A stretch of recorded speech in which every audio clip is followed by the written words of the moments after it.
What, just against me one? I don't mind, Yes, you know. so I either deal you, with it. I deal with it. As long as you lot are prepared to take it like a man. like a woman, you mean, not like Amanda. Women can't take it, Rasta. So I just said take it like a man. Take it So like a Jammers woman, is da. here with me.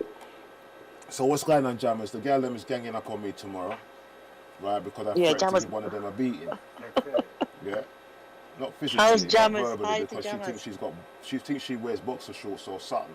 While like she wanted a man them. So I've decided to put her back in her buggy. You know what I mean? Give her a little baby bottle and let her understand it don't go like that. Now I tried to stand my grounds. They've all jumped on her side. You understand? Traitors, mutiny, them gal there. You know what I mean? So I have to deal with all of them now. How many of you lot coming tomorrow to gang up against me now? Come.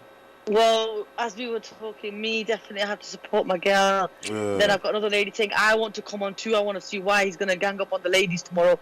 So I think at least, I feel 3 or 4 ladies are coming on that day. All right. So which one of them's gonna fall first then? Which one? Just tell me the order you want me to deal with them. Listen, we're going to listen to you because you're going to put her back in the buggy. We want to know, what is it that she's going to be, why is she getting put back in the buggy? Because she didn't say anything. We think she didn't say anything. No, you know what it is? I'm going to tell you why, yeah? But I'm not going to tell you why till tomorrow, yeah? But first of all, she needs to have her debate. What is her debate? Continue her show as normal. Nothing doesn't change.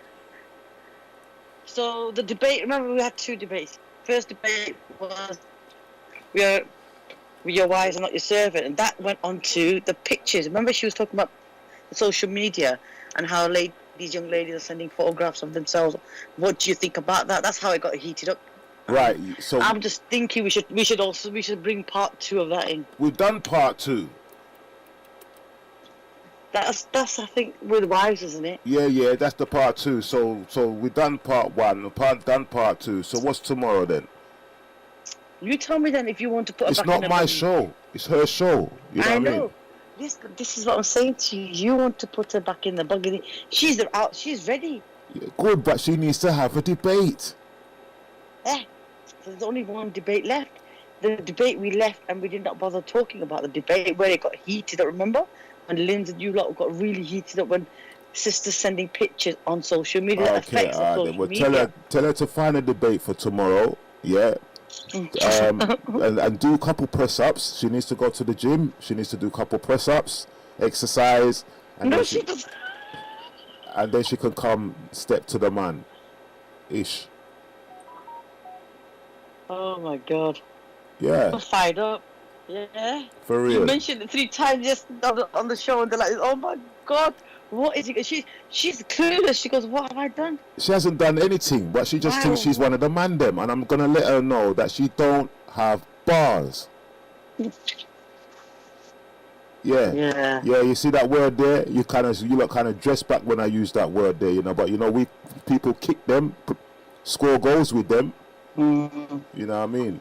But either way, man, I just start the thing. Yeah, I'm talking the thing tomorrow. I'm keeping it real. I'm not gonna sugarcoat the thing. That's why I use that word BALLS, right? Because I'm not sugarcoating the show tomorrow. So I hope she don't come with no, "Oh, please forgive me. I'm sorry. I won't do it again." No, she won't. But I tell you what, she won't though. Okay. She won't. All right, we'll see. That is something. So we're gonna have to lay some rules down at the beginning. All right, then. What's the rules? You lay the rules down. But just tell her, don't be begging for no mercy. No, please forgive me. I'm sorry. I told her to prepare herself, go to the gym, do what she needs to do. You know what I mean? Bring all the backup she wants. You can bring the whole army if you want to.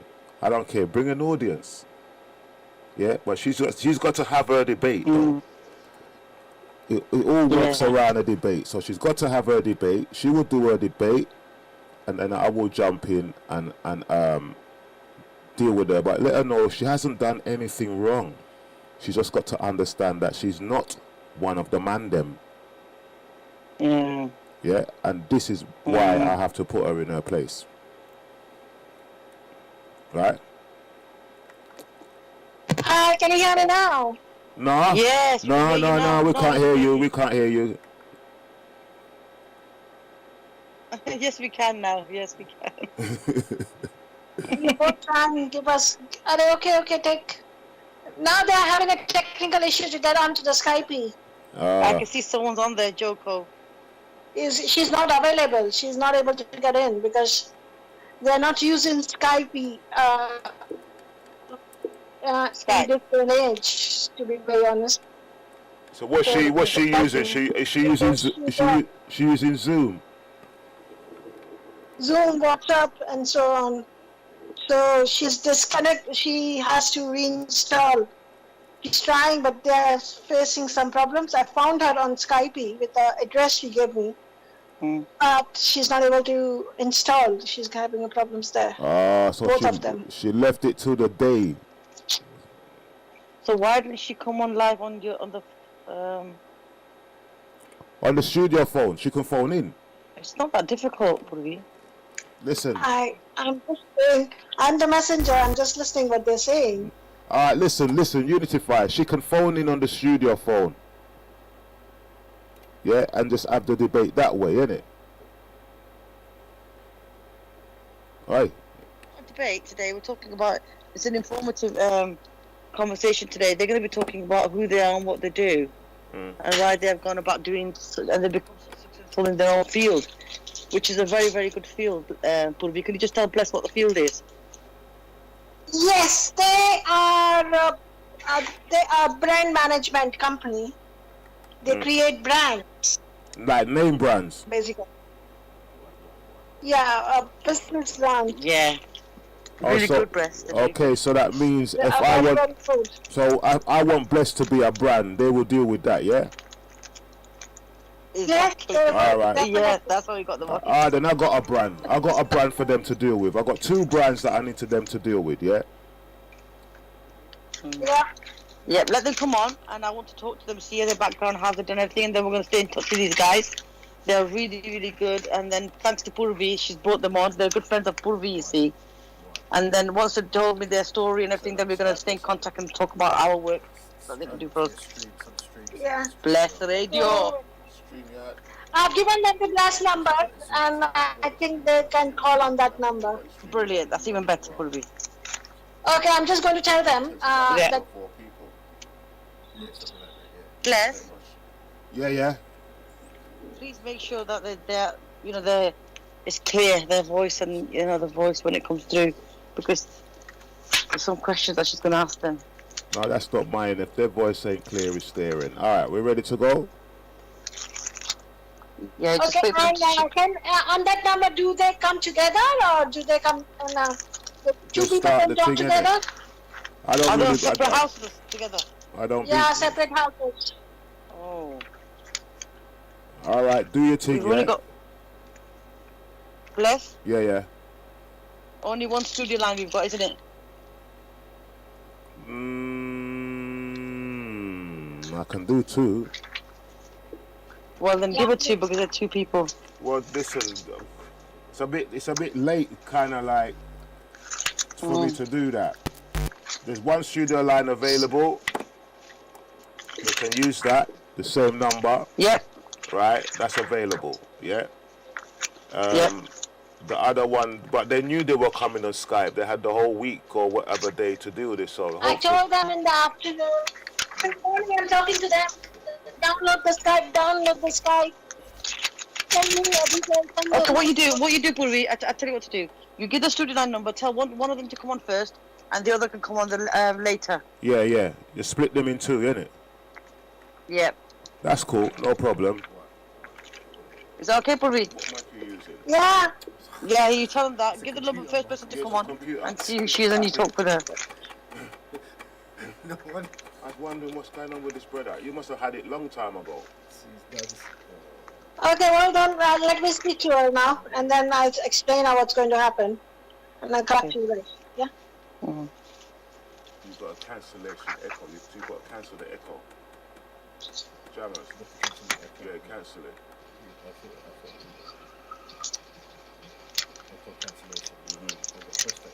You don't need that. It cuts off this one. What is that one? It's stereo audio. Doesn't matter if it's stereo or mono. One minute difference. you got to turn your mic on. StreamYard. What's this? Let's play. Ask me what that is, man. That must be the mic test, is it? I know about this. No, that's That's recorded your show. Plays my show. Oh, so you can play your show in the middle of the... All right, you guys ready? Aye. Just give her. Yep, I'm ready. Just give her another few minutes, and when she brings that person on, as soon as she calls in, we'll start. Aye. Okay, alright.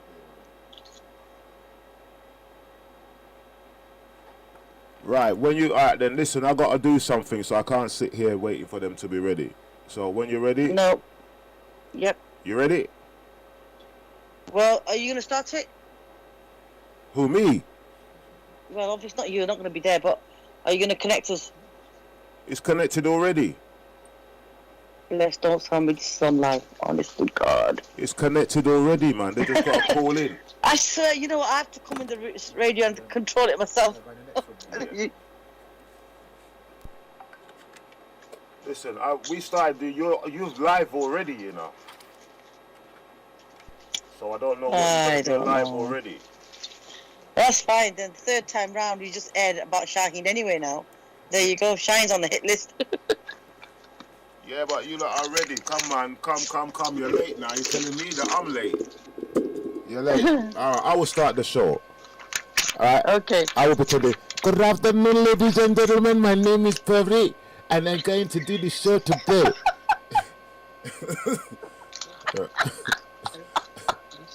Today we have a very, very special guest come from Timbuktu. What are you on? What are you on? Well, what you want me to do? It's not my show. No, thank you. Thank you. Thank you. No, she's coming on. But yeah, I think they're called the Coopers. That's what they're called, Coopers. All right. And like she said, they're a branding company. Right, well, we're going to need to talk to them. I got a couple of brands that I need them to do for us. So we can talk to them another time. Yeah, on that. That's the reason I'm glad they're coming on, so we can actually get in touch with them. I was just reading a bit about them, and they're quite good, you know. They actually create and they deliver all kinds of designs, and I think this the gentleman behind it, I think his name is Mr. Cooper, and Cooper himself has built it from scratch, all the way from, you know, by himself.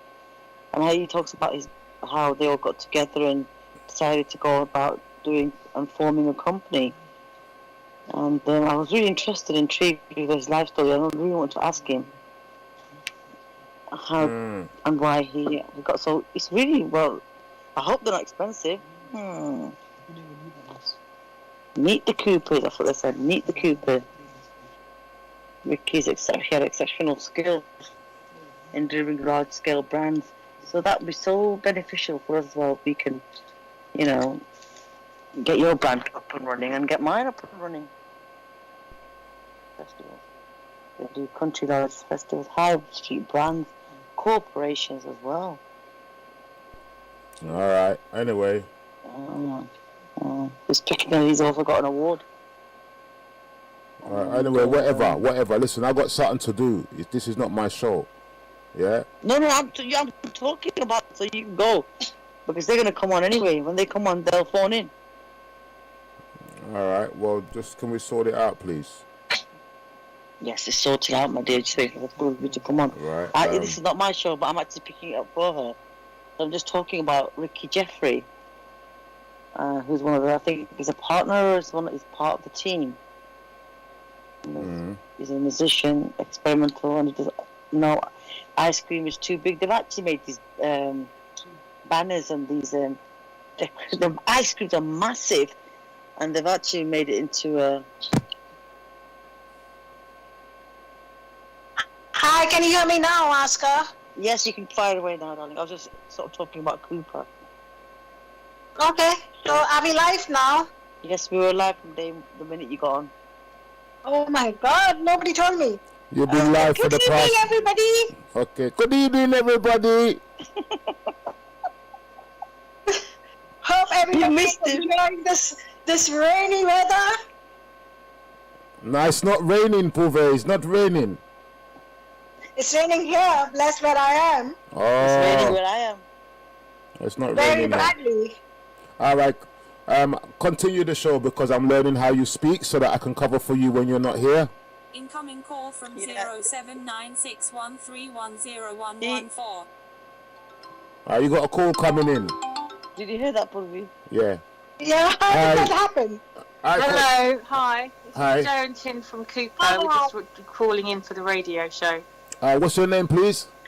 It's Joe Cosis and Tin Brown from Cooper Collective.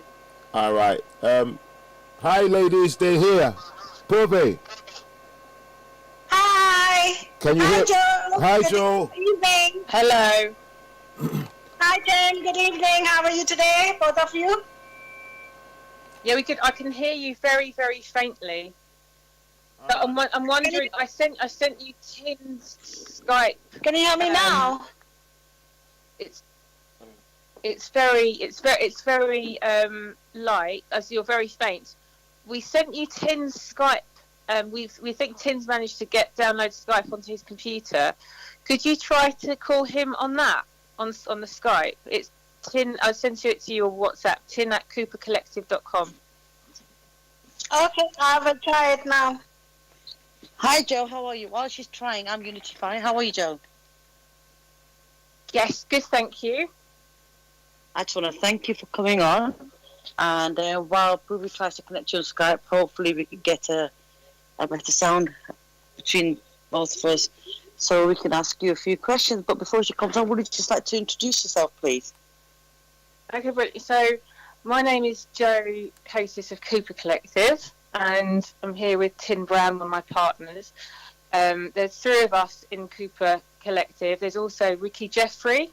Unfortunately, he's unable to join us this evening because he also has a radio show called Roots, and it's his first one for a year this evening. So we had a radio clash, which is very unusual. So he's busy doing that, and essentially, so we are a creative agency specialising in brand development and experience design. Hi, can I ask you something? Hi. Hello. Hi, lady. Oh, brilliant! I think we're just managing to get through on Skype, so I'm going to hang up here. All right, fine. All right, can I ask you something? Hello. Wow. Hello. Oh, this is much better. I'll turn off Can the you hear me now? Yes, that's perfect. We can hear you really well now. Hey, Hello. how you doing? I'm fine. How are you? Very well. Good. Very well. Technology managed not to completely fail us tonight. Thank you for being patient. No problem. You're absolutely welcome. Thank you. I'm sorry we just disturbed you there. Joe was actually speaking and actually introducing herself. So would you like to carry on then, Joe? I was just explaining that. So there's myself and Tin and also Ricky Jeffrey as part of Cooper Collective. We're a creative agency specialising in brand development and experience design. Ricky can't join us tonight because we've got a radio clash, which is very unusual, but he has a radio show which is Real Roots, which is reggae based. He's a musician as well, so he's got a radio show that he's doing as we speak. All right. Hi. Can I say something? I'd like to talk to Ricky. Well, I'm sorry, Ricky's too busy for you, bless. Yeah, we could put you in touch after for sure. He's amazing. He's really All right. good at what he does. The reason why I did a bit of reading on him. the reason why I'd like to talk to Ricky because we've got an event coming up soon, and if he's playing roots and culture, he will come in very handy. Oh yeah, Perfect. he's even got his own sound system, which is amazing. Yeah, he built it himself. Yeah. Oh yes, yeah. So that means he would know me then. Yeah. So we'll connect you. Yeah. He would know me. He would definitely know me. He would definitely know who I am then. Yeah. Yeah, definitely. Take care then. I'll let you continue, ladies and gentlemen and gentlewomen. Take care. Thank you. Thank you. Thank you very Cheers, much. bless. All right, cool. All right, Purvi, God, I'm going to hand it over to you, and I'm going to just listen in the back for a bit. Okay, Joe, I have a couple of questions to start with. How did Cooper came into existence? Well, I think we'll chuck this between me and Tin. So essentially, the three of us, we all met at Sky Creative Agency. So Tin was creative director of the brand experience team, and Ricky and I were part of that team. And essentially, over time, we worked out that three of us were a really, really good little team within a team. And then sort of time sort of came to to change direction, and we thought, well, why don't we become the new direction? Really, wasn't it, Tim? Yep. So yeah, it was about a year and a half. Yeah, it was summer 2019. So we're still a young agency. Got lots of experience, but as an agency, we're quite young. But yeah, we wanted to do it ourselves. So living the good life, even through the hard times. That's very good to know. But how did you come up with the name Cooper? Well, we did a whole, because we have a background in branding as well. We did a whole session on ourselves. We kind of did a whole naming thing. We did something similar with the guys from Hearts of Talent, which is obviously a great thing that we're working on at the moment. But so we did this whole thing, and we all put our different names in and different things that inspired us. And one of them was a Mini Cooper, and we all kind of like picked that, and it just came from that. It had the kind of fun and cheekiness that we wanted to portray. And then we're a collective because we're three as a core, but we've got such a huge network of people that we pull in for each job and just bespoke it each time. So yeah, so Cooper Collective was born. Sounds like a jazz trio, doesn't it? It was quite an interesting process, actually, because obviously, being three creatives coming together, especially something as personal as naming, it was really important. We all really, really loved the name.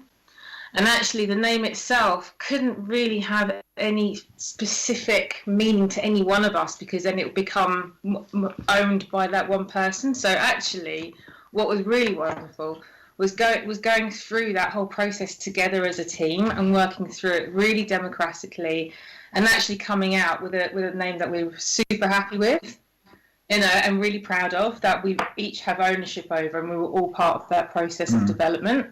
And actually, that kind of like set the premise and set the tone for our relationship as Cooper Collective in terms of how we work together. So actually, it was a really, really nice sort of first step, really. Yeah. That's really interesting to know. So what does Cooper stand? What is the Cooper's values, or what does Cooper stands for as a brand? That's a good question. So when we kind of set up, we wanted to make sure that we have a personality that comes through. So when we were thinking about what we stand for, we pulled in a load of things in that really inspired us. And Cooper kind of stands for lots of these things. So it's everything from like musicians to cars, which is what we were named after, and stuff like that as well. But things that really kind of inspired us, and people that inspired us. But so underneath what we stand for, there's lots of things. Could be a David Bowie because he was so unique and and special. It could be a type of food, street food, because it's always different, it's diverse, it's satisfying and not necessarily overly expensive. So there's all those sort of things underneath. But in terms of how that makes our personality, we like to think of ourselves, I don't know, you might, sort of correct me if I'm wrong, but I think we like to think of ourselves as we have a positive attitude. We like to do things that are fun. We like to work with fun people. We like to do things that are worthwhile, not just making brands more giving them more money to spend or making people spend with them, which is why we like to do projects for good. And I think we have a very fresh and positive approach to our work, But underlying it, I think we like to have a lot of fun, don't we? I think that's it. I think if you sort of take each of our characters and just simmer it all down, you kind of get the essence of what, how we want to run Cooper and how we run it. And exactly as Tin said, neither of us really like to kind of like to run the groove. We're all kind of we sort of like to kind of just be a little bit irreverent, a little bit thinking out the box. Always sort of feel that there's a fun element to it. Looking for the unusual in life, sort of trying to be creative in every way, and just making sure that you look at things in a different way. Because the funny thing is, when I was actually reading in your on your website, Joe is a roly-poly. Yeah, that's it. That's it. I'm going to ask that. What does she do? So in our website we kind of wanted to demonstrate our personalities, quirky nature, and it's just like, so what do you in our website we put our pictures of us as children, because we've kind of... I love that bit. I just love what you did. It made it not just look so not just personal, but it actually, it actually connects to a lot of people when they're reading that. And you're actually describing your little childhood and what you were like, and the guy with a hair all over the place, and he's running around, and you've all got together and you created a company. Exactly. With terrible haircuts. Yeah. And very, very nice way of describing. Yeah. Sorry, go ahead, please. Do describe all your characters on there before we go further. And Tin Brown loves the smell of the tomato. Is that true? I do love the smell of tomatoes. Yeah. Tomato sniffer. I am a tomato sniffer. Yeah. That's so, Joe, when you were talking about you being a roly-poly, is that just describing you just do everything? It doesn't matter. You take chances and you're part of the team.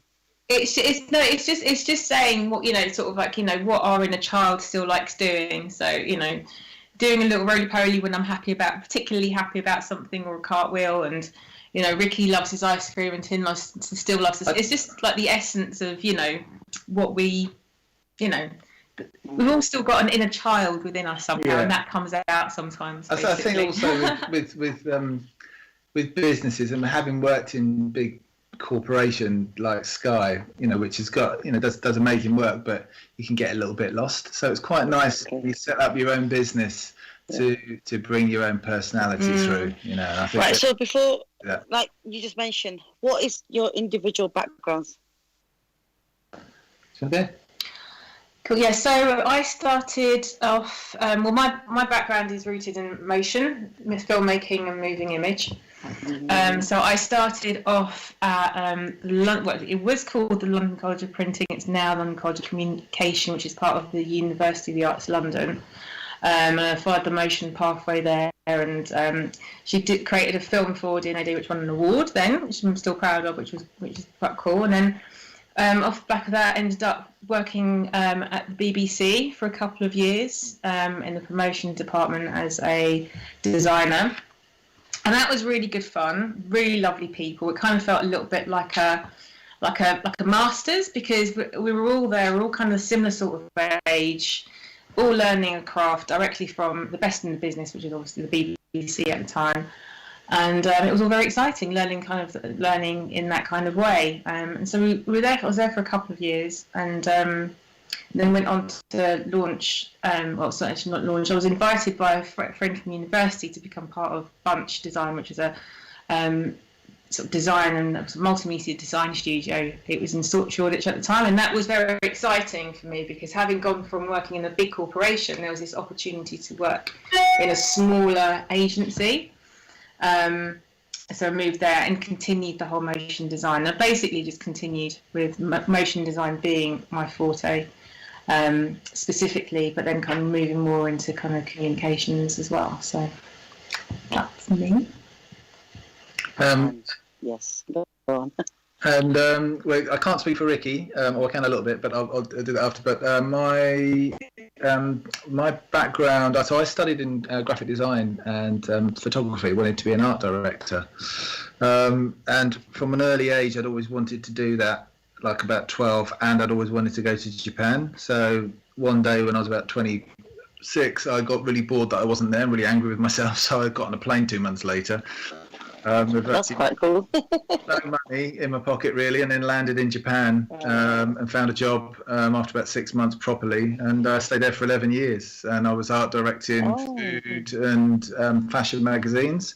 So I launched Nylon magazine over there for the Japanese market, and then I'd always done a bit of branding as a freelance, and then kind of went into a few agencies there, rebranding businesses, and then I kind of did a lot of that for quite a while, and then moved to Bangkok actually for 4 years, and based there, was working all around the region for quite a while. So I had about 15 years in Asia, and then came back here in 2009, I think 10, I can't remember, and then got went working for a few agencies, Landor and freelancing, and then ended up in Sky, and my career's always changed a little bit, and I always like to try new things, and experiential and experiences and events was something that I was actually kind of fell into a little bit at Sky, and I set up a team there, and I really enjoyed it. So it's been a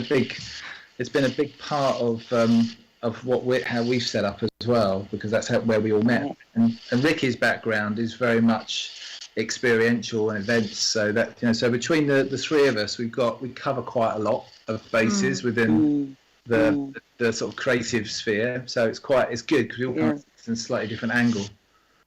Right, but also keeping in mind this is not an easy field to actually break into, really, because there's a hell of a lot of competition going on out there. And so if you are breaking it, there's something that's very unique then for you to catch an audience, because Japan is a total different audience. Yeah. And bringing that experience over here, do you think you've actually merged something over here and you've learned a lot and brought it over here to UK? It's something that we were missing. Do you know what? It's interesting. When I went to Japan, I'd always loved Japanese design, and I always wanted to do Japanese design, and they always said, "No, we want you to do European design."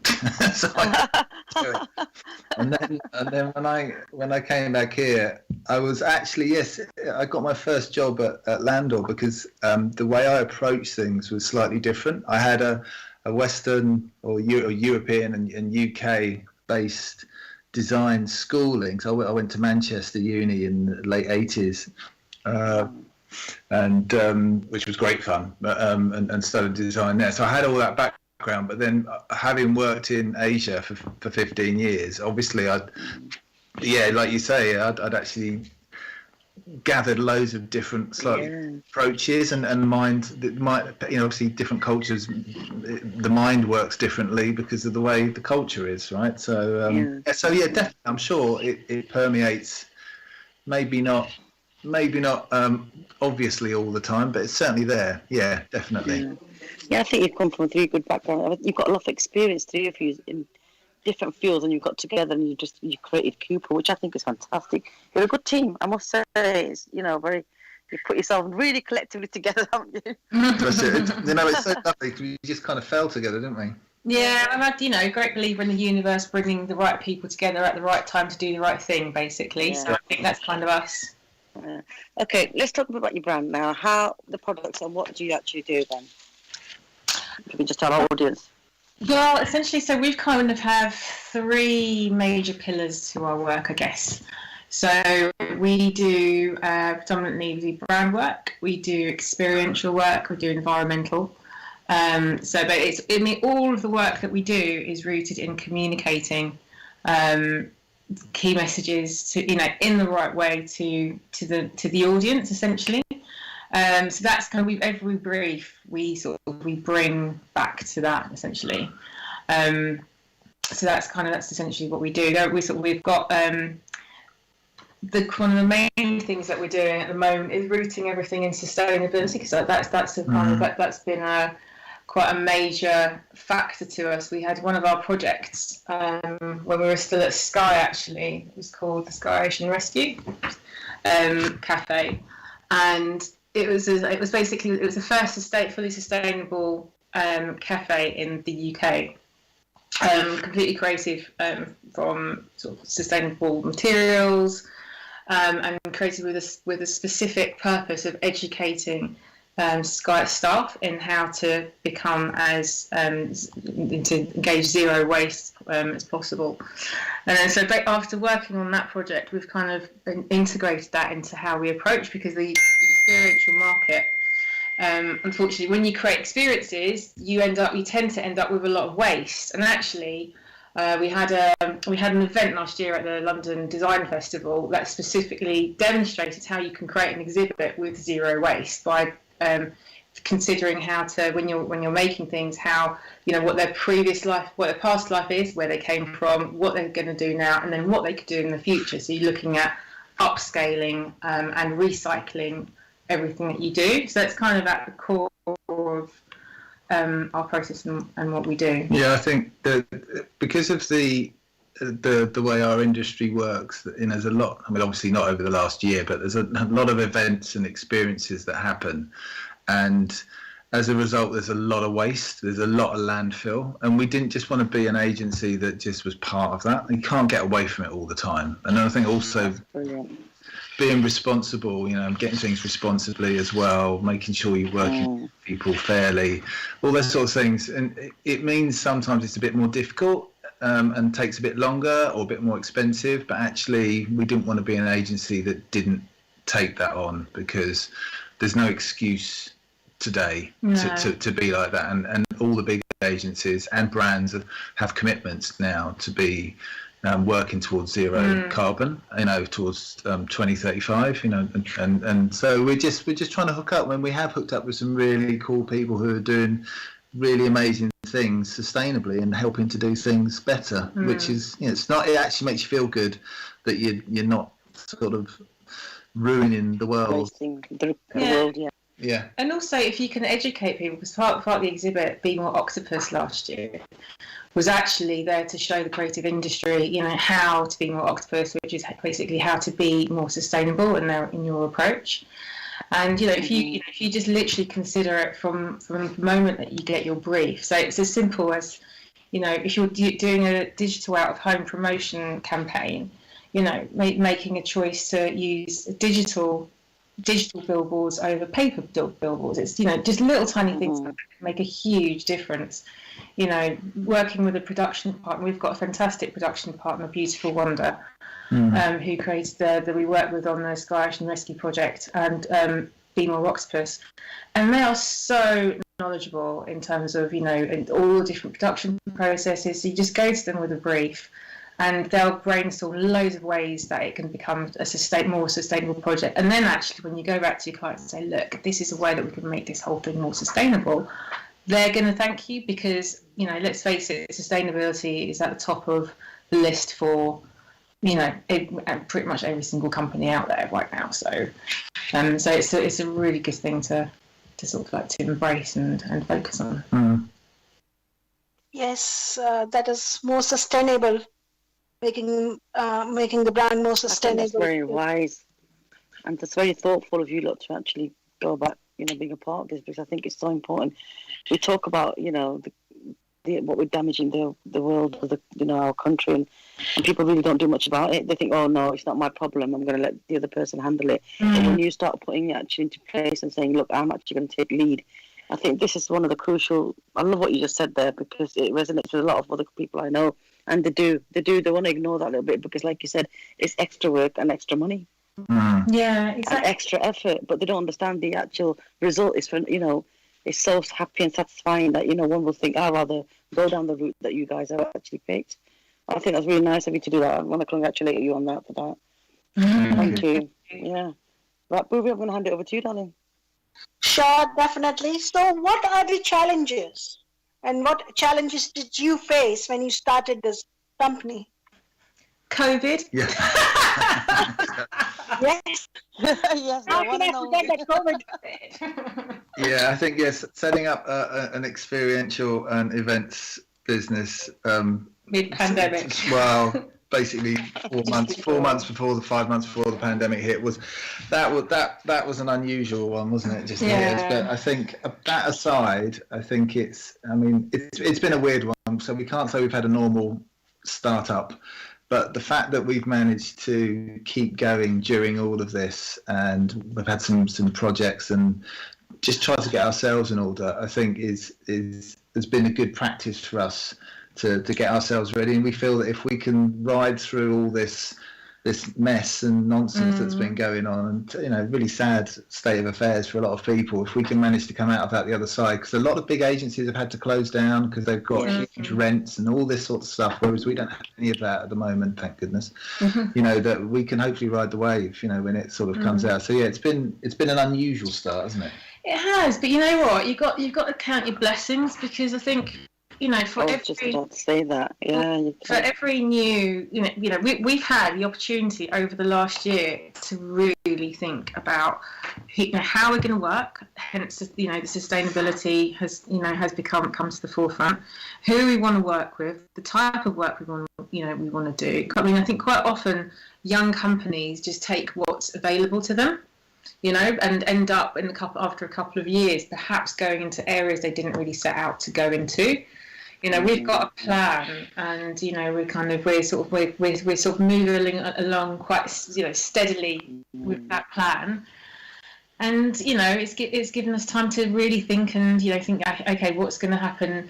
Even stuff like what's going to happen if the amount of projects we have goes up to 5? Who are we going to get on board to help us? Where might we work from? Just all these tiny little business decisions that actually are really difficult to make when you're in the thick of it and you're overwhelmed with work. So we've just been doing a lot of planning, and like I say, we're just blessed to be able to. And actually, the government have been really helpful, obviously, to a lot of companies out there.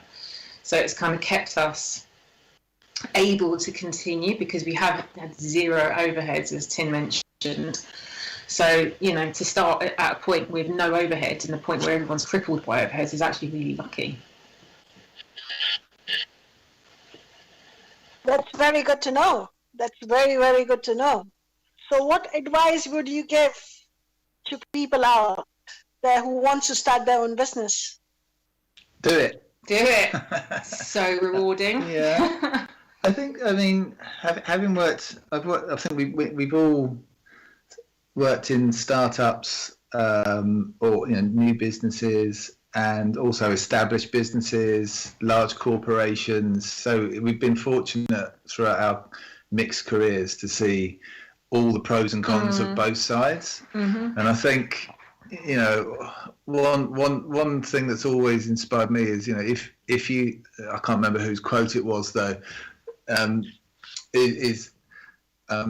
There's two quotes I've always lived by, but one is, if you have an idea, start it, begin it, and I think there's nothing better than taking that first step. It might look like a wall at the start, but actually, if you just step one step, you're actually walking towards that wall anyway, so it's fine. And then the other thing that I always I have on my to-do list every day, which is just wakes me up, it just says, everything you ever wanted is on the other side of fear, and then if you're worried about what you're going to do, don't, because basically just go for it, because quite frankly it's the fear that's stopping you. So that, I think, from my point of view, having always wanted to run my own agency and never haven't done it after like 30 years of working in the industry, it's an absolute huge release actually having found 2 other people that I want to do it with. And I think that's really important as well. Some people work better on their own. I work better with people, because I get inspired by them and pushed on by them, and likewise. So I think that's my take on it anyway. Yeah, definitely. I remember when I was associate lecturer at LCC for a while, and I remember sort of giving a little bit of a seminar to the students, specifically about sort of entering the creative industry, and part of the lecture was about how to measure whether you're happy or not, and how to work out whether to move on from something or not, because that's another thing, that's another place where people kind of just get stuck quite often. And the measure that I gave was a kind of little pyramid structure. One corner is job joy, another one is money, the other one's time.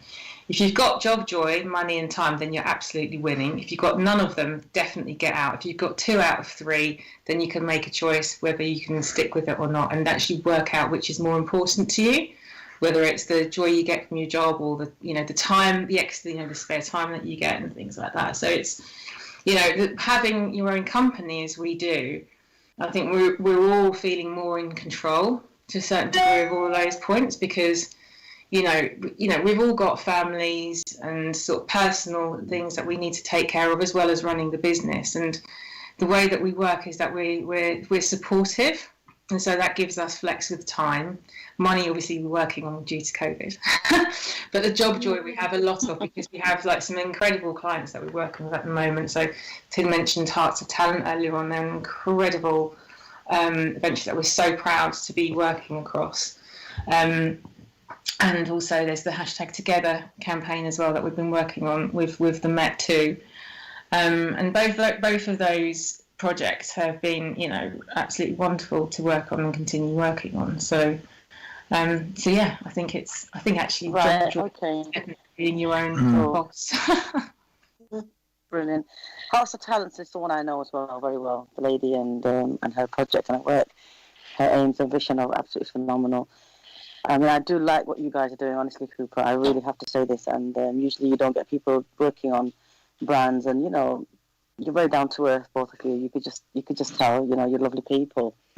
So when you're actually taking a project on, what are you actually taking on, and why would you take a project on? Are there any things that you look up? Because I want the audience to understand, if they want to approach you, what criteria do they need to meet? I think we'll always talk and chat, because one way or the other you'll find whether it's right or not. But I think there's probably some complete no-nos with like tobacco business and etc. That ethically challenge us. Yeah, porn, tobacco, gambling, definitely not. Yes. It's a flat no. Exactly. Don't care how much money you got, we ain't going there. Exactly. Good on you. Good on you. But we like I said earlier, we've got a broad offering, because we do, and that's not used to be a bad thing, but actually it's becoming more of a good thing. And along with our network, say with Hearts of Talent, we were able to work with them on the branding and bring that to life, but we can also then help them with how that gets marketed and advertised in terms of setting up social templates and then kind of get an advertising. We can also then design the actual event for the finale, do all the experience around that and the stage design, and so that's really exciting for us to be able to do that. So that in that one project, it covers three or four of our areas, or our three key areas, and I think that's the thing, isn't it, Tim? Isn't it just kind of like, if you do like what we do, make sure we do what you want us to do for you. Yeah. Do you know what I mean? Like, it's because so if just have a look at our website and see if it's a good fit, is probably a good start. Yeah, exactly. I think we do, as we say, we still work with Sky. They still like us, which is a bonus. Yeah. Which is, got to be a great client. We didn't burn our bridges. Great client to have. We do some great stuff with them as well. And obviously that's a big corporate client. So I think there's different ways you have to approach different clients. Obviously, big corporate clients. Obviously, there's always people at the heart of every job, right? So you have to get on with the people first and foremost. So for us, that we were saying earlier, that's what's the most important thing is, if we feel that we can work with people, and have fun with it, then it's worth our while. And if there is a chance for us to do a project for good, then we tend to open our arms to that even more, because we want to have a bit of a decent legacy in terms of helping people, rather than just helping brands take money from people. Yeah, it's just kind of nice. I think, do you know what? I think one of you said earlier on, like that with regards to the sustainability.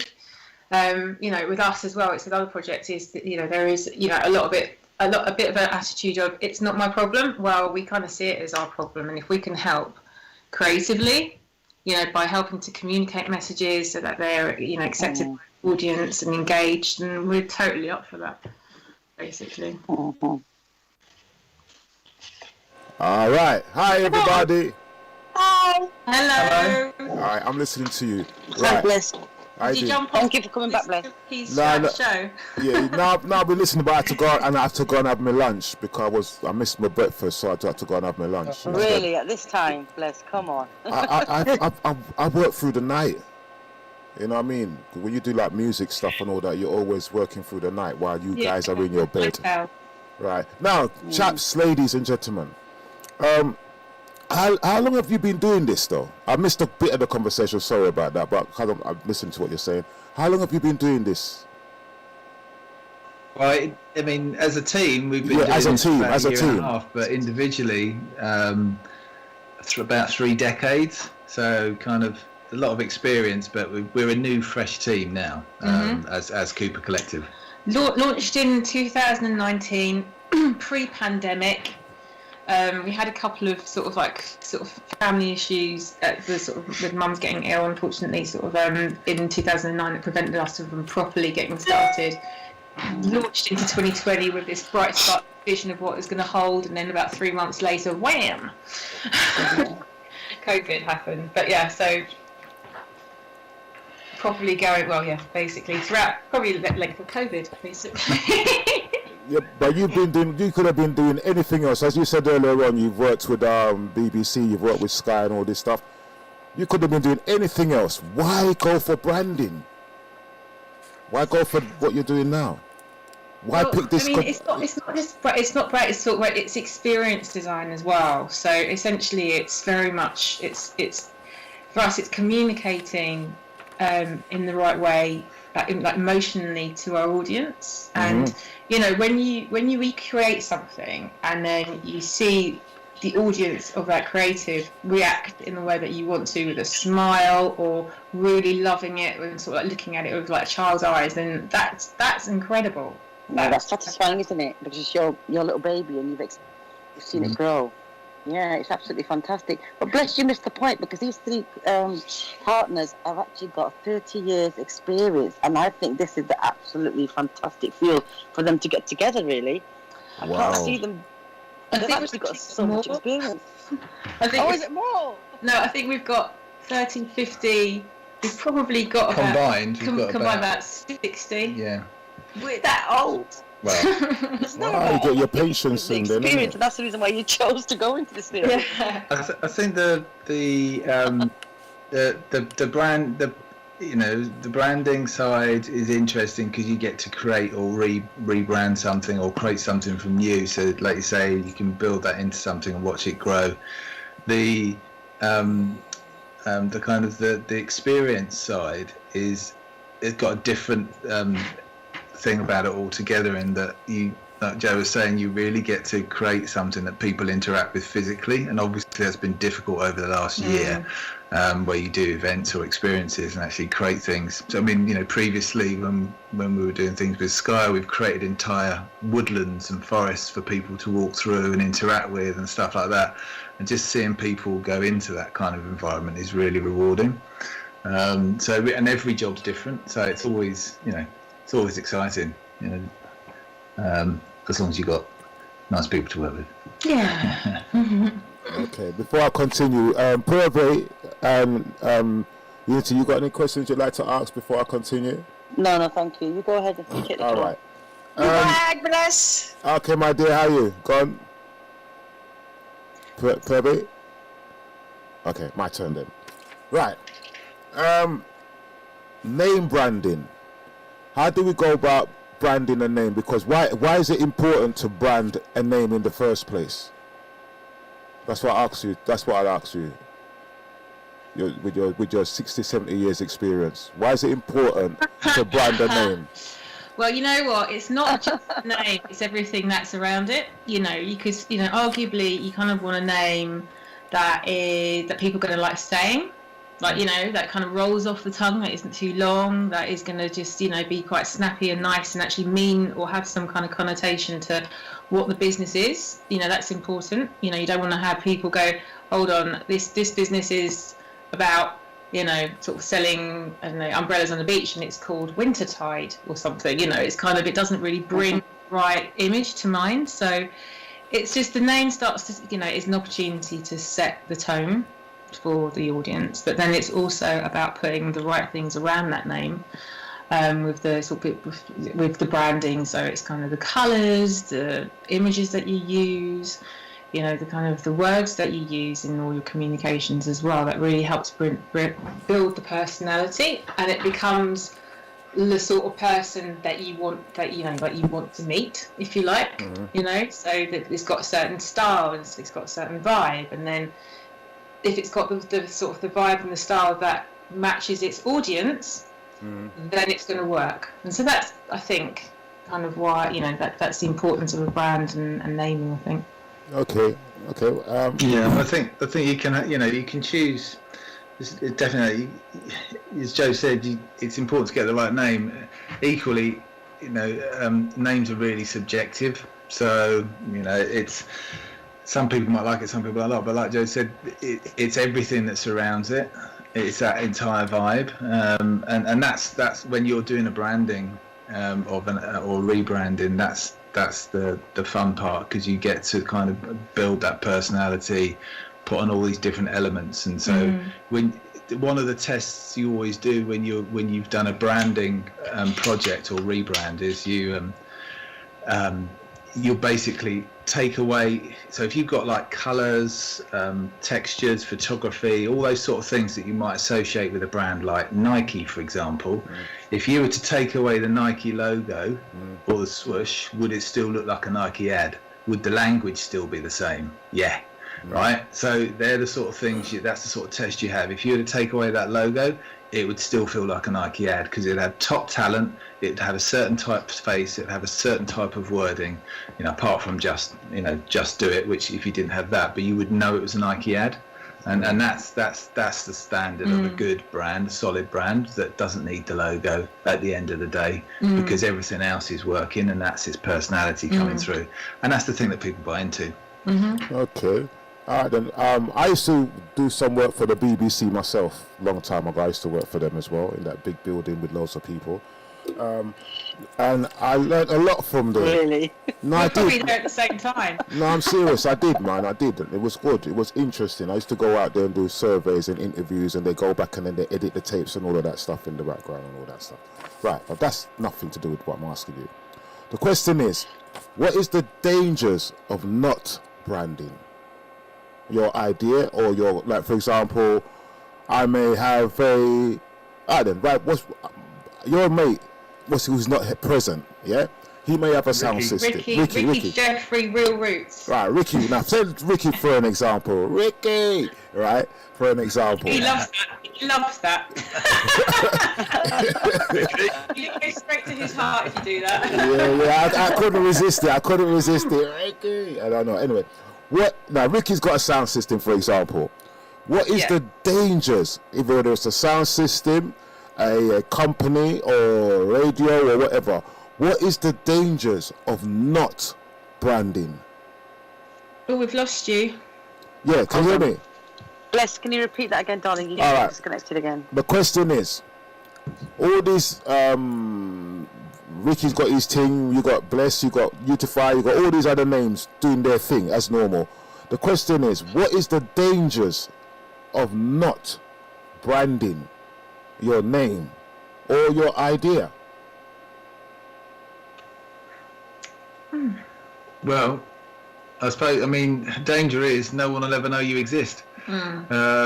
Because, I mean, it's a very crowded market. You could go, I mean, there's a good argument there, Bless. You could go the other way and do an anti brand and come up with something that's really, but then that's still branding. That becomes the brand. Exactly. You see. So you will always end up with a brand in one way, shape, or another. Either by the fact that you don't have a logo, but the fact that you haven't got a logo means you're defining yourself as a brand without a logo. So that's a good question. But actually, as long as you start to become popular and people start to talk about you and say, "Oh, I like the way they do this because they've got a certain type of way they talk to me," or "I love the colour palette," or whatever, you suddenly become a brand. But the danger of not doing it from the off is that, you know, you might just meander and end up in oblivion. Or yeah, exactly. Or just not accepted by your audience. I think that's what it comes down to as well. Like, as an example, right? You've got a roots session going on, right? And you're a DJ. You want to be accepted by this, like, the roots sort of team. You turn up in, I don't know, like a, I don't know, Rotterdam. worst clothing known to humanity. Like, just Rotterdam. like a really boring suit that you might wear to an office job, and you don't, when you're talking to the people, you don't really engage with them. You're not looking them in the eye. You're not really. It's a bit like that. It's kind of like when you have a brand that isn't thought about. There's nothing for the audience to go, I get it, I like it. They're a bit like me. Mm-hmm. There's that kind of thing. It's like there's that lack of connection.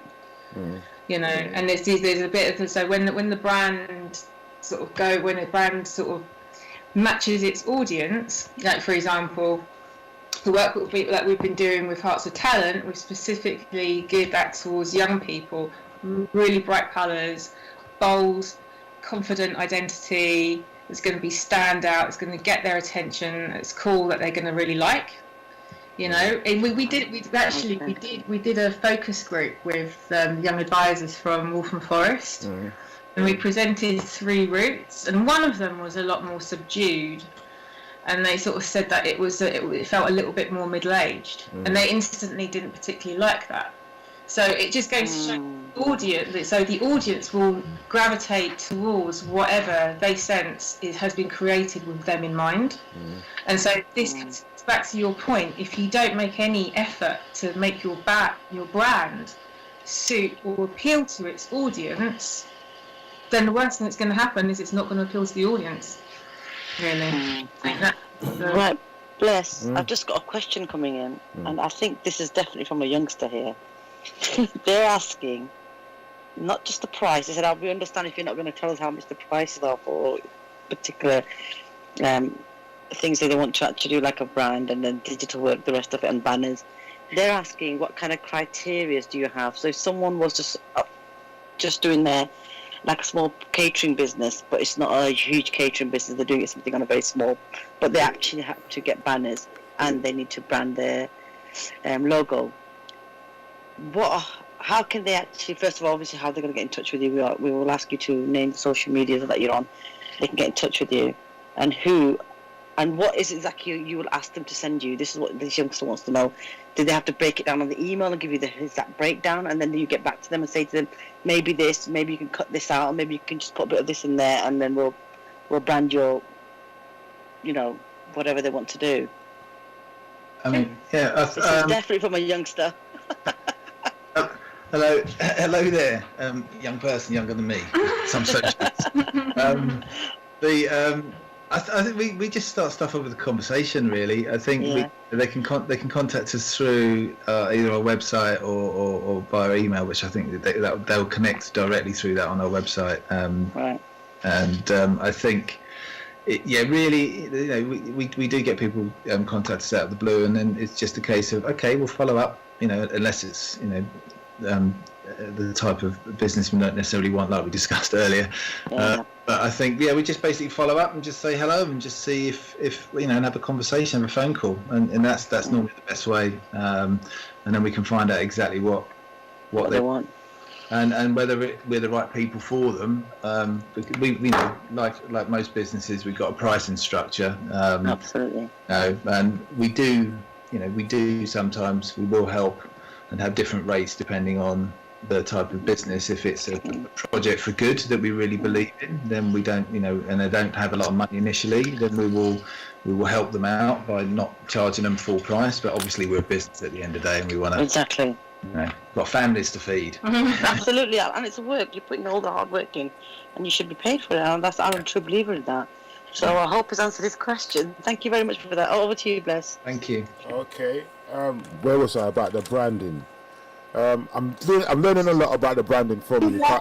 I don't really know much about branding or copywriting more than that, but I'm learning a little bit from you guys. For example, is there any connection to what you do? For example, P. Diddy had his name stolen because he didn't copyright the name. Yeah. Is that anything? Is there anything around that, something like that, that you protect those like copyrights? Are you connected to copyrights with your branding? Well, not. I mean, copyright. That's not. I think you've got companies that specifically will do that for you. We won't do that. We'll kind of. Yeah, that's separate, bless. Yeah, I know. That's separate. Yeah, what we would do though, probably from our side of things, if we were going to go through a naming exercise with a client, then we would essentially make sure that it's like, for example, let's say we've got a workshop, we go through and there are, like, say 4 or 5 names that have come to the forefront. We would probably just do a quick search just off the back of it, just to make sure there aren't any very obvious clashes somewhere, just because obviously then that would be sort of, that would be awkward. But in terms of copyright, I think there are copyright companies out there. Well, copyright lawyers, basically. Yes, they are. And trademark lawyers, they're the ones that you need to get in. Your agency would do. Yeah, they're different. They are. Yeah, I know that. So, what are your aims and vision now for your company? What are you thinking about yourself? The sea's your ocean. You can do what you like, really. But what are your aims? Are you going to be actually? Do you have work people coming in there, work experience, if they ever wanted to gain some access? I think absolutely that's something we would do. And we want, we're actively. It's still early days, but I think we're actively looking at getting involved in colleges. So sort of giving back to the art colleges and going in and being guest lecturers.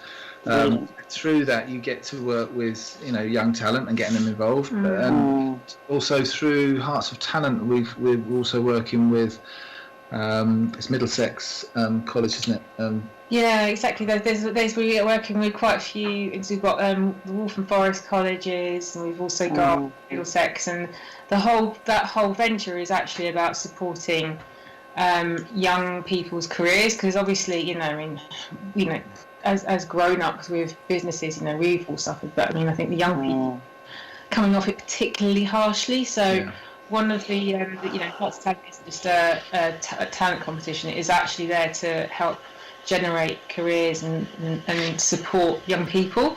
So in all the different areas of the project, we're looking to sort of bring young people on board to kind of and then for them to be supported by professionals to kind of know exactly what just because obviously you don't really want to have young people out there in the thick of it who can flounder. That wouldn't be fair. So essentially, that's kind of the sort of thing that we're doing. At the moment, right now, we've got our projects, but certainly as we get busier, then we'll be looking for support and to get.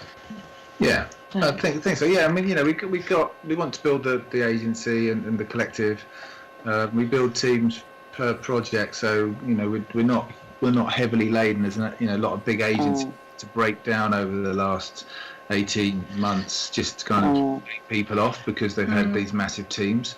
So we're not looking to do that, but we want to build a company, do more exciting projects, maybe look at some art sort of projects as well. Keep doing the projects for good because we love that. It's a big part of what we are, and really push forwards on the sustainability side of things because we just feel that that's something that we just have to do, and we're enjoying it as well because it's challenging the way we work. So that's good. But that's kind of what I meant. I looked at one of your pictures on this. It's an ice cream larger than life. I think it's just what we were looking for is like health, happiness, and abundance in all areas, basically. So an abundance of great projects with an abundance of money and an abundance of wonderful people that come with it.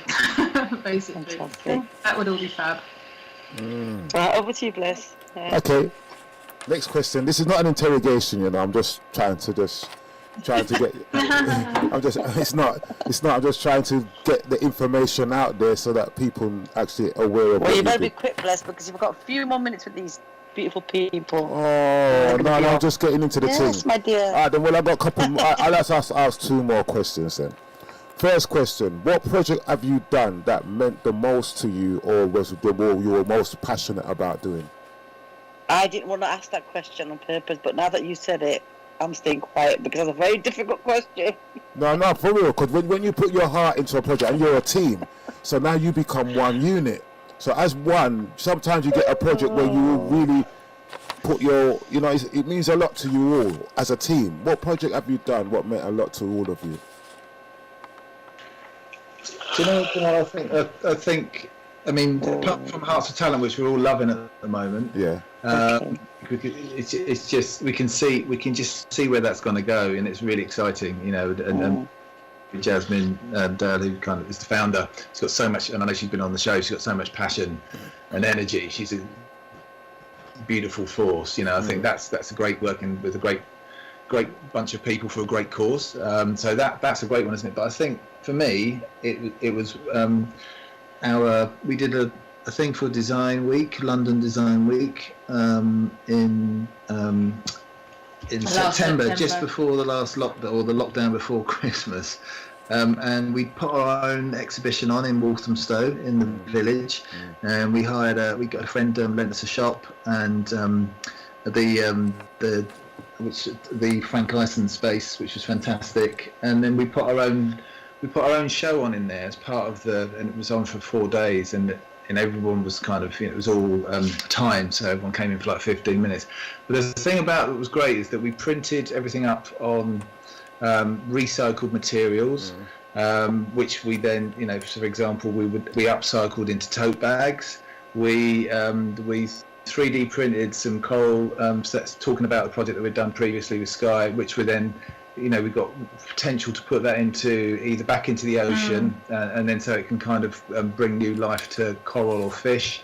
And so it was just that for us. For me, that was a great project because it was kind of us talking to our industry, because it was aimed at the industry to say you can do things better, more sustainably.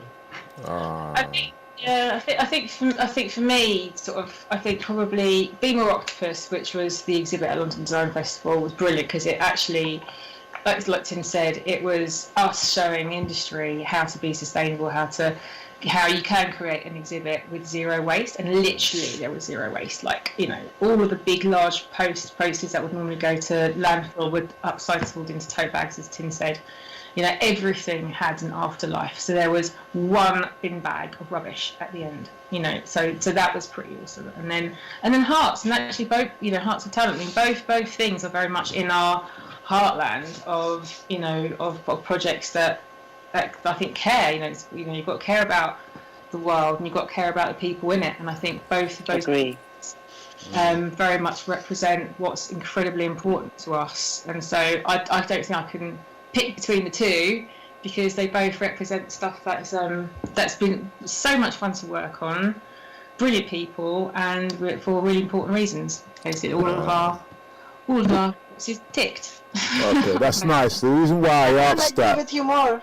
The reason why I asked that, because you can tell a lot about people when they put their heart into a project, and there's a lot of people that do projects just for the money.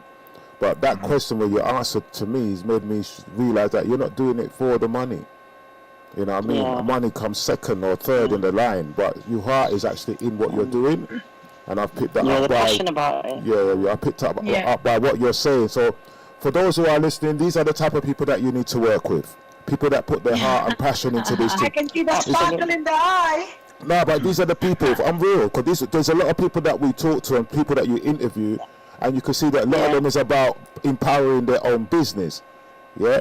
But it seems like you care a lot about the environment, recycling, and the community, and those are the type of people that people need to work with. Right, so absolutely. You can see the passion and the love in them. Yeah, I know. You can see them through Skype. Yeah. Right, so I thank you for what you're doing, and I like the passion that you're putting in, and I know that you're real. Yeah, you're the real deal. And no fake thing. Yeah, no fake thing. You're the real deal. Yeah, and I would love to promote you. I'd love to give you free advertising on Bless. Yeah, with the audio, and I'd love to put your logo. Same here on Unify as well. Your logo will be on our website. So if you send us, the way you've actually come across is I loved it the minute you said to me about landfill work and also how important it is to protect the community as well and give back. Not a lot, and I, like Bless said, we speak to a lot of people. We know when it's genuine, it's not genuine. Right, And so, big up to you guys, honestly. no, so thank you. I've enjoyed talking to you. I didn't get to say much, right, because I'm listening a little bit. But what I have learned from you, anybody listening, these are the type of people you need to work with. They're down to Absolutely. earth. They're just like the community, and they're doing things for the community, and that's the most important thing. When you find people that's helping, giving back to the community, these are the people that you need to work with. So I'm quite willing to give you free advertising, free anything you need from Bless and Unify. What he's saying is going to give you free. He's going to give you free advertising. That's what he's saying. No, it's free. It's free. So send us your logo, send us your business card, send us your flyer.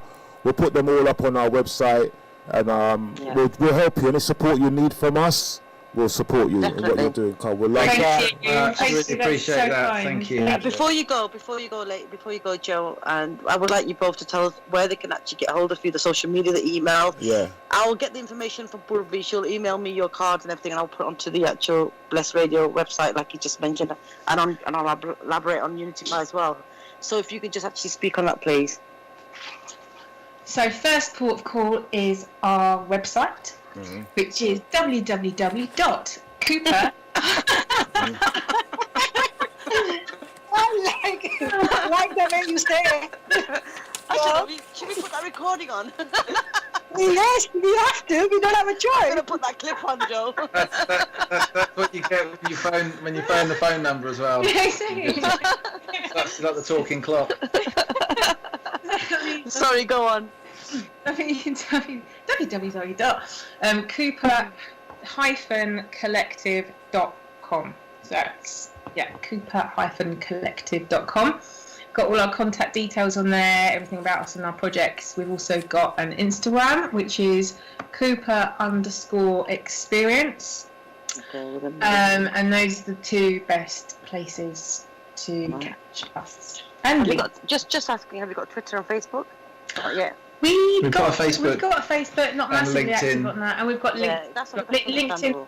LinkedIn's probably good as well. You can, if you go onto our website, you'll see all of our names on that, and I think you can connect directly from our website. Can't you? We've got all the usual links on there. So Okay, cool. Well, we'll be following you straight away. Don't worry about that. Thank you so much for inviting us onto the show. It's a real honour. Thank you. Yeah, I enjoyed talking Thank you for coming to our show. Can you hear me? Yes, we can. Purvi, thank you. Thank you for coming on our show. Sharing what you do, and sharing how we can help the community and help other people to do the branding of the work they are doing. Thank you. Cooper's the way, mate. Cooper is the way. Thank you.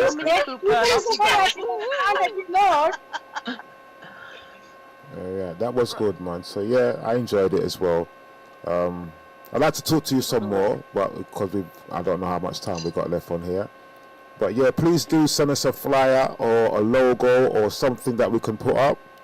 And that would be nice if you could send it to Unify or send it to Purvi. We'd love to put that up on our website. To me, that's just a connection for the young people in the community to, get off the ground. There's a whole different community as well that you'll be connected to as well.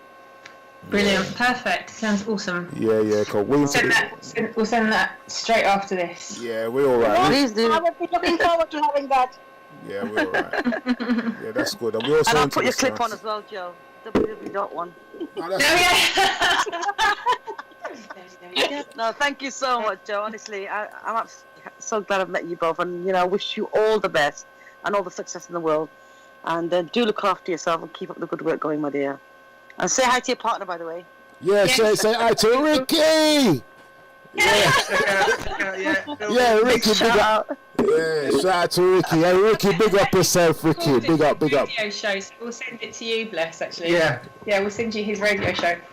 Yeah, brilliant. Yeah, I don't mind. Joe, I don't mind. Before you go, you're absolutely welcome to come back again and give us an update on what's happening, and it would be lovely to hear from you. Yeah. Oh, awesome! Thank you. Yeah, well, definitely.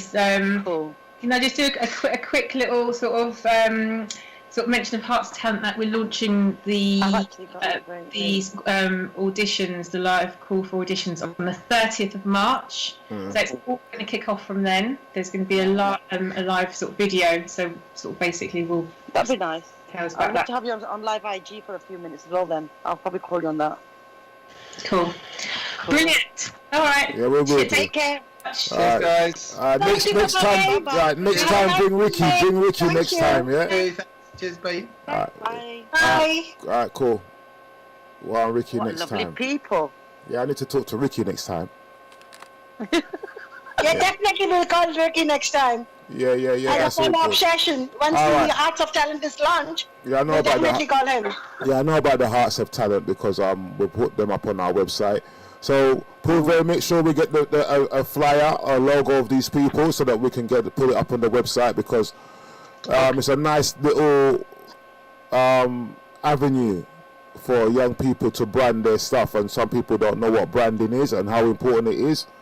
And if you're starting off a business or some kind of project and you want it to be recognized, branding is a Yeah, good thing. I can now understand very well why the branding is so important. And why Yeah. do people It's not go for just the branding. Well, Bless is talking about branding and getting it registered, which is actually another thing. But you know what it is when they're actually going to promote your branding, Yeah. and this is where the groupers come in. You see, and Yeah. like Bless said, and I felt the vibe as well. Honestly, Purvi, I really, really love both of them because they're lovely people, and I like people who work with passion and love. And yes, he's right. It's, they've got families to feed, they've got to work, and they've got to get they pay their bills. But you get people. We already do that, but you don't get people who have passion for their work. You see, and I think this is why. Nothing. I'm just stretching. Who's next?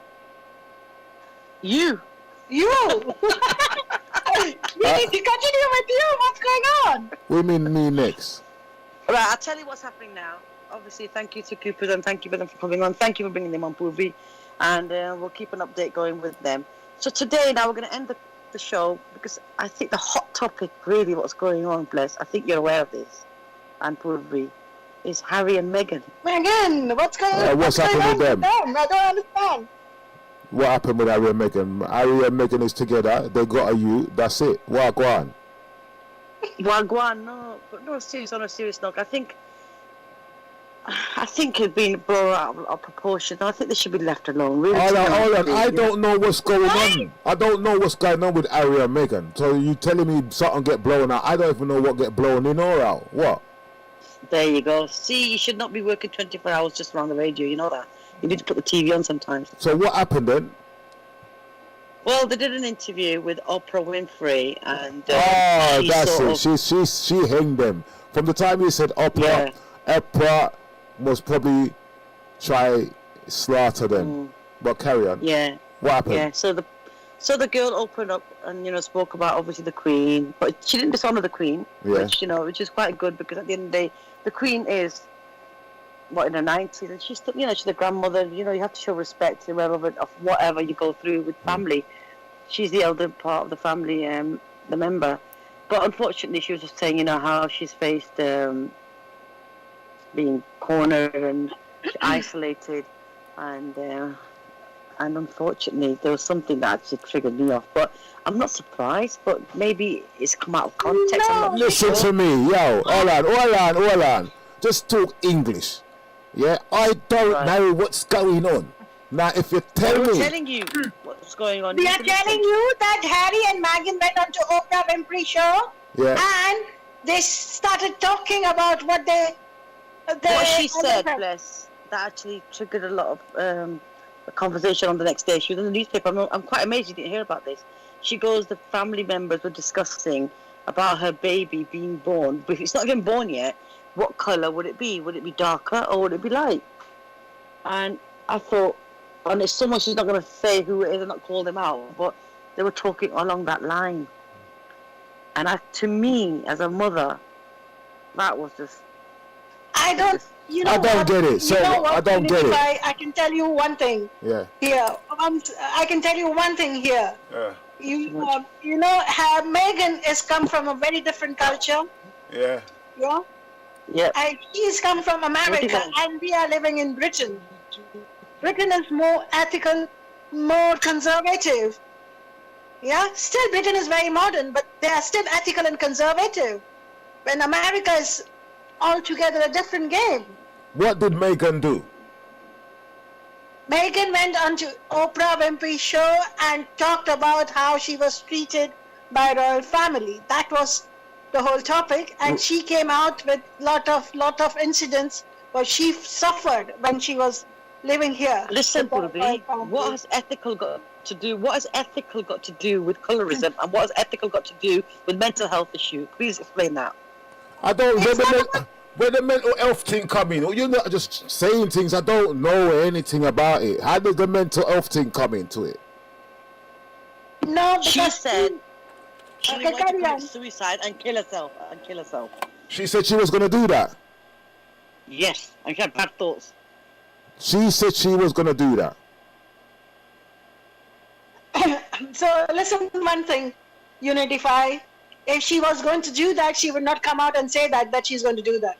People are going to do that, they will go and do it. No, You know, I don't know. I disagree with you. Listen No, to me. no, no, Let me Purvi. complete. No. Let me complete. No. Let me complete it, please. Go on then. No, it's like, why are you saying it this now? You have more, see, if I'm not supporting anybody. I'm just saying as a general, this is my opinion and my views. Okay. I'm not saying somebody's right and somebody's wrong. But I just, as a common person, I can see that royal family has tried and accommodated her according to her wishes. Okay? They tried to support her all the way they could support her. Okay? But then when you get whatever you want everything, then you become more greedy. And why is she saying this now? That's my question. Why is she saying this now when she's gone to the America? They have stopped down Okay, from Purvi. Okay. the royalties and stuff. Why is she saying now? Because the Queen don't live in Why Buckingham did- Palace no more. That's why she's saying it now. And also, Purvi, since when did the women come out of domestic violence in 1 minute? They take years and years. I'm not saying this is about Meghan right now. I'm giving a general conversation. Like most women go through abuse. It takes decades for them to come out of something. And they go through depression. I'm not saying that's Meghan. Meghan's had a different life. We're not living her life. We're the common people, you see. Now, we can't just say, why is she coming out? She's probably feeling safer to come out there. I don't know what she's going through. But what we heard and what we've seen on the TV, two main major factors which I was so disheartened about. As a woman, she's going through those mental health issues and she's getting no support from the institution. When she went there and asked for help, they blatantly said to her, no, we can't help you.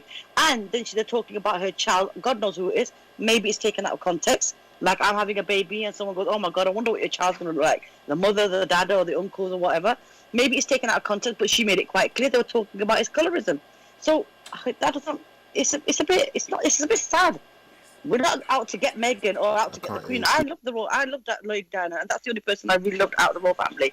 But we respect them because Listen to me. All right, this is how it goes. They have right to be concerned about how the child's going to come out, right? Number one, Meghan's mother is Jamaican. Yeah? You know that, don't you? Yes, I do. Right. Yes, we do know Now, that. so in saying that, yeah, and she's having a child by Harry. Harry's got red hair. That means he's got black in his ancestral. Yeah? There's some black in him somewhere because he's got red hair. Yeah? Now, supposing there's a throwback and that child come out the same color or could even come out black. Yeah? It's a possibility. Yeah? Because sometimes you have two. I've seen things where two white couples had a black baby. You know, Yeah, these things are it's a happening. genetic makeup. Yeah, that's Right. fine. That's fine. And down the line, you can have 3 children, and two of them could come out really light, and one of them could come out really dark. But you and your husband is light. Yeah, that's fine. You understand? These things happen, Fine.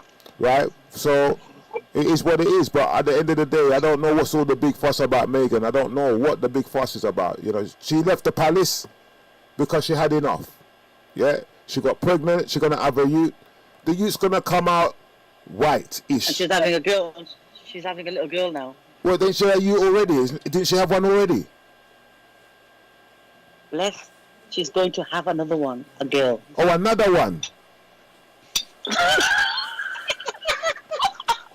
Harry ain't playing. You know Harry how really to- love this Jamaican lifestyle, innit? Don't want another youth already. Why? The only thing I did not like, and I'm going to be very honest here, and I'm going to be not close. Not Go on, behind the Harry. bush Big here. up, Harry. No, I'm not going to be behind the bush. Wave the flag. The conversation over here. I don't business. Hey, Harry, you go people on. not running around the bushes. I'll bring up I'm not Harry. running around the No, bushes. no, no, wait. Anyway, Right, let me finish. go on. The only thing I didn't like, right, is she has contradicted herself in one place. First of all, she wants to be private, and then she's going out in the media, which I didn't like. I think they should have spoken in a closed doors. But then Harry's point was this, that I don't want history repeating again. Because what he's seen his mother go through, Uh-huh. he didn't want his wife to go through that. And that's why I think he's taking the stand. All So right. big respect to him. All right, that's not a problem. But still, I didn't know she's having another you already. They don't waste no time in it. You see? They Well, will why need to- should they? They're still young, isn't it? Why should they? She's on her second you already. Why? Why should they? Good luck to Maybe both that's them. why the queen left the palace, in it, because you know what I mean. She must know something we don't Yeah. know. And then again, when you check the royal bloodline and who the palace, did you know who Yeah. Buckingham Palace belongs to? No. Right, Queen Sophia. Yeah, That palace was built for Queen Sophia, which is a black queen. yeah. It was built for her. So when Meghan walk in there, she knows that's her yard. She's gonna take it over at some point. Yeah. Right? Simple things. And the queen don't like that. So the queen say, "Yo, Meghan, you have to kick her I out think there's a now." black sister. I think it's a great auntie or great grandmother. There's a bloodline there, which was someone married a black sister lady, and but they kept it very quiet. That's what they're saying. Oh, I don't know, really. To be honest, Ah, it's don't quite worry family, about so I it. didn't want to. Harry's cool, It's a right? mess. Harry's cool. Harry loves Yeah. black people. Straight, yeah? Me know He's a this. lovely boy. Harry love black people, and he can dance away. I see him do some Yeah. dance, some African dance and thing like, boy, Meghan really a show him off to do the thing. So I see that. You know what I mean? Right, so he's learning, he's multiplying just like the black man. You know what I mean? He ain't wasting no time. Just pop them out. You understand? That's how he's doing his thing. He's preserving his Yeah. generation, his lineage, which is the rightful thing to do as a prince, so-called prince. No, what you did down there? No, sorry. I thought she was gonna bite my ankle or something. She just went right. Don't worry, son, you can't see this. Good job the camera was on. She would have been famous. He was like, "What's she doing under the table?" I said, "She's on the pillow or something. I don't know." You can't see what's going on. Yeah, but some little things are going on around here. People crawling on the table, taking up things. I got no idea what's going on. But I will tell you next week.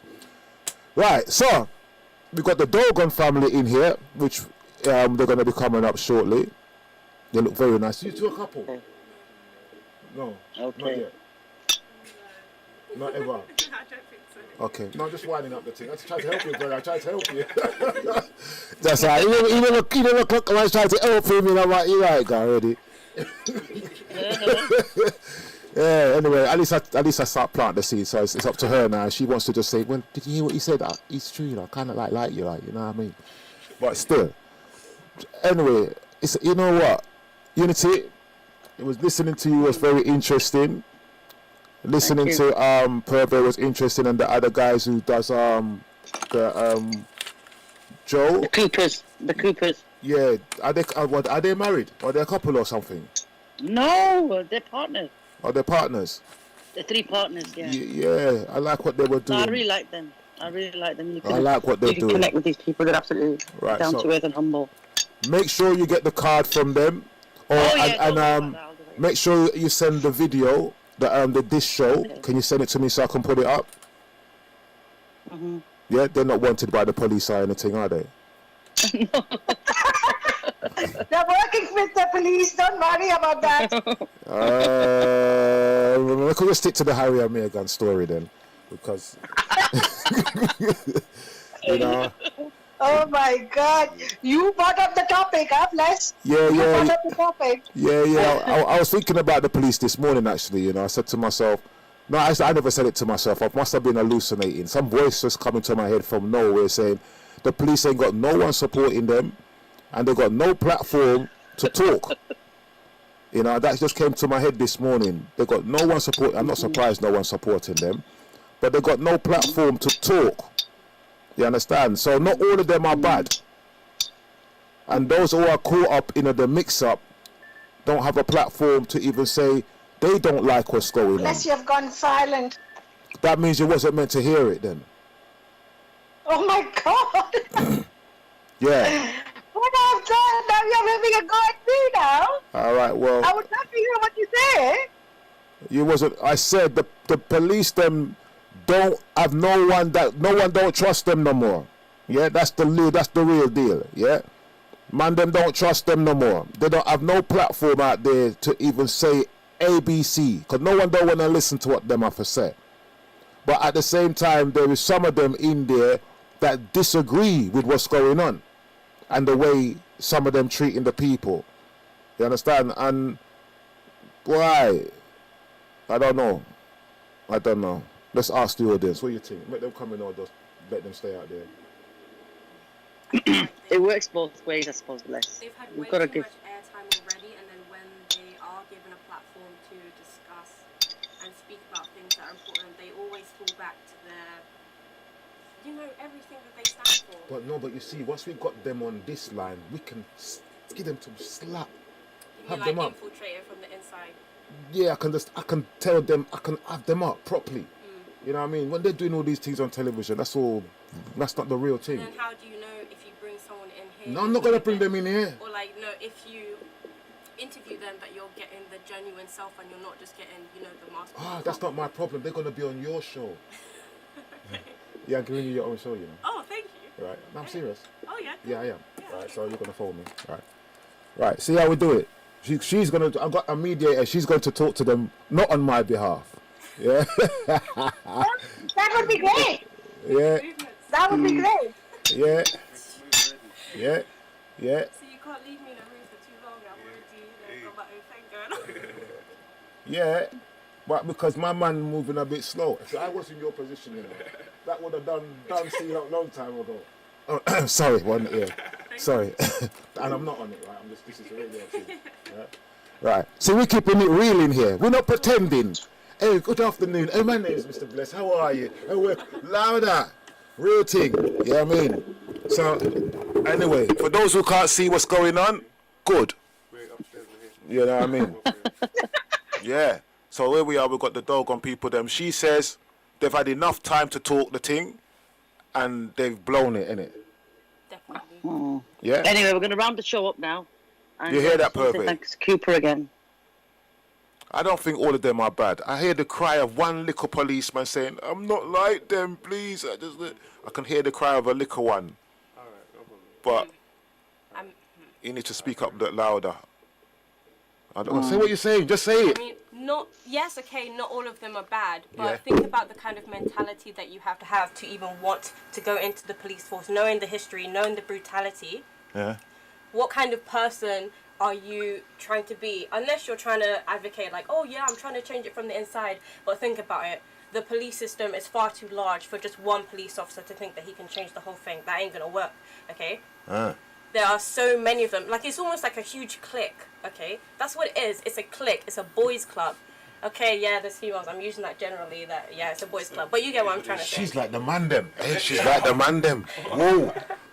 Come on, keep talking. Yeah? Well, you hear that, Purvi?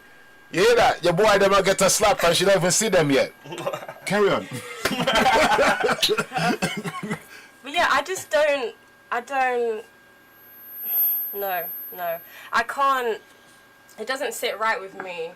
The people, police What does it officers. not sit right with you? Sorry, I did not She's get asking you. what part don't sit right with you. Okay, so say you're a new police officer, you've just joined, you're aware of the history and how the disconnect that the public have with the police force. Okay.